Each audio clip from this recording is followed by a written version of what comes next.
আম্মা, আপনি জানেন তো ইসলাম আমাদের শিখায় আল্লাহ সব সময় তার বান্দাদের ভালোবাসেন।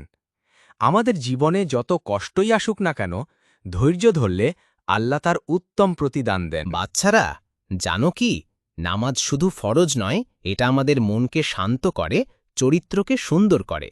আল্লাহ আমাদের 5 ওয়াক্ত নামাজে ডেকে নেন যেন আমরা তার সঙ্গে সব সময় যুক্ত থাকতে পারি। ভাইরা, ইসলামে শুধু ইবাদত না, ব্যবসা, কৃষিকাজ, কথা বলা সবকিছুর মধ্যেই রয়েছে নেকি, যদি আমরা তা সৎভাবে করি।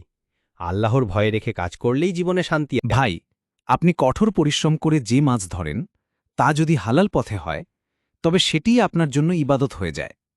ইসলাম কখনো কষ্টের কাজকে ছোট করে দেখে না, বরং হালাল উপার্জন করাকে বরকতময় বলে। ভাই, আপনি কিছু সময় বের করে আল্লাহর ঘরে আসুন। নামাজ আমাদের জীবনকে গঠন করে, আমাদের অন্তর পরিষ্কার করে। আসুন, আমরা সবাই মিলে আল্লাহর পথে ফিরে যাই।